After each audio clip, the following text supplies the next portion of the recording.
In his grand design, when God first created man, he created a duality of the sexes. The ennobling expression of that duality is found in marriage. I think I was about 18 when I realized my views didn't align with the church's anymore.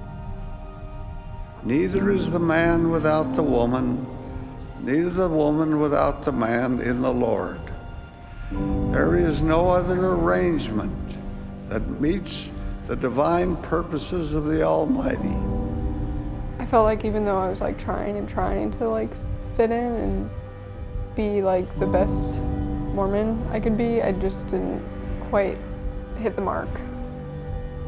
Man and woman are his creations. Their duality is his design. Their complementary relationships and functions are fundamental to his purposes.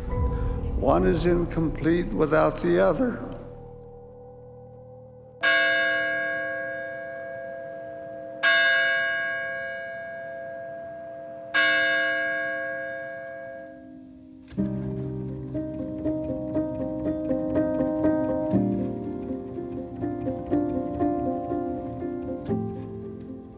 I was always Mormon.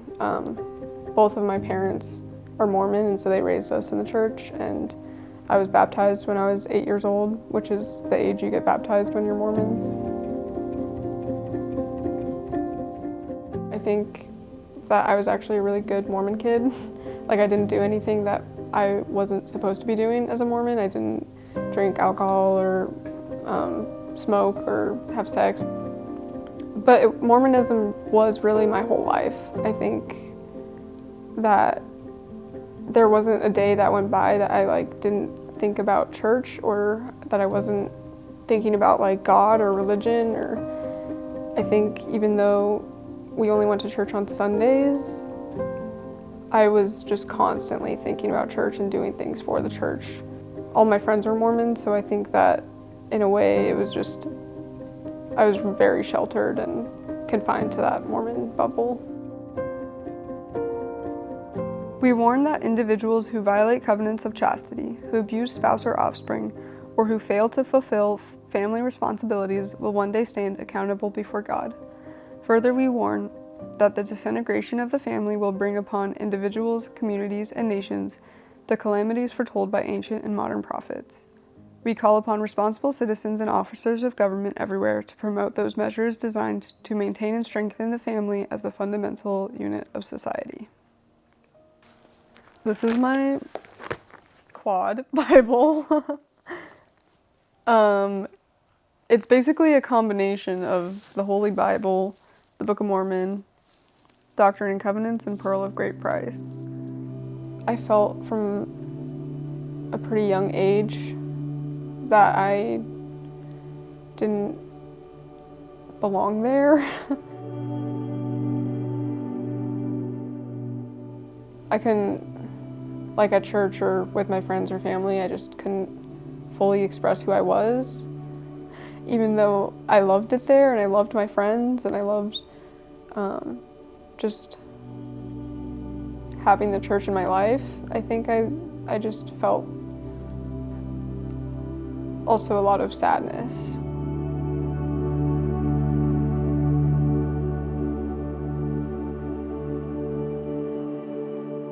One of the biggest things that the Mormon Church pushes on their members is that, in order to be a family and be sealed to your family forever in the temple, you have to get married. A woman has to get married to a man. It was easier for me to, even at that point, just tell them it was because I didn't believe the church anymore, than tell them that I was bisexual.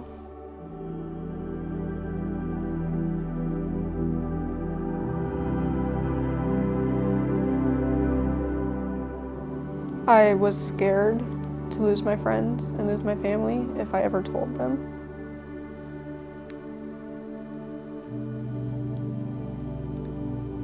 I was taught growing up as a Mormon that being gay is a choice, and if you're choosing to be gay, then that's a sin.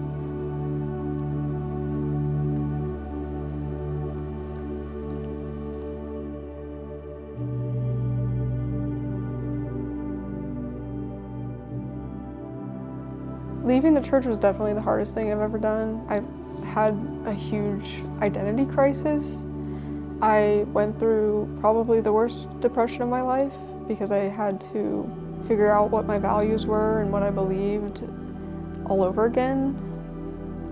I think I just felt that because I was also attracted to men, that I could hide that part of myself and just go on and have like a happy Mormon life, and just no one would have to know that I was gay.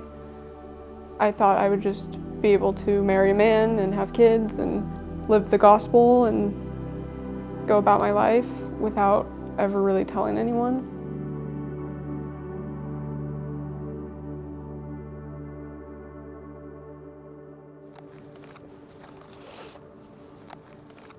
So I went through some of my mom's old family albums to show you. I think that when I look back at family photos,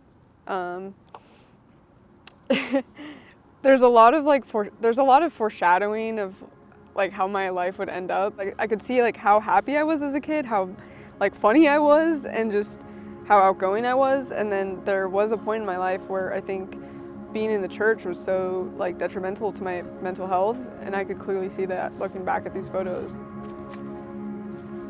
Photography has kind of been a form of therapy for me. I think it's fun, and it's a fun way for me to come and do photo shoots with my friends and make happy memories, and it almost washes away all of the negative stuff that I went through in my past.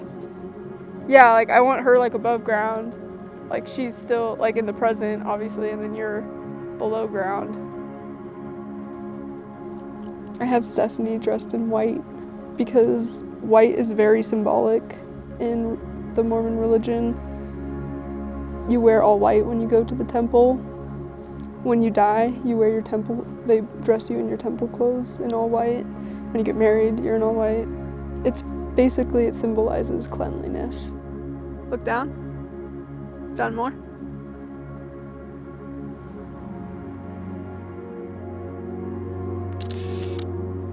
I think I'm still trying to figure out what I want to share with people. Just keep going. Through my photography. I think most of the work that I make is incredibly personal to me. Yeah, I think I just use photography as a way to reconcile with my younger self. Now that a lot of time has passed since I left the church, I'm at a point where I can kind of process all the emotions that I didn't really process back then. It was super exciting to be able to figure out who I was again and figure out who I was outside the church. And I got to just basically start over.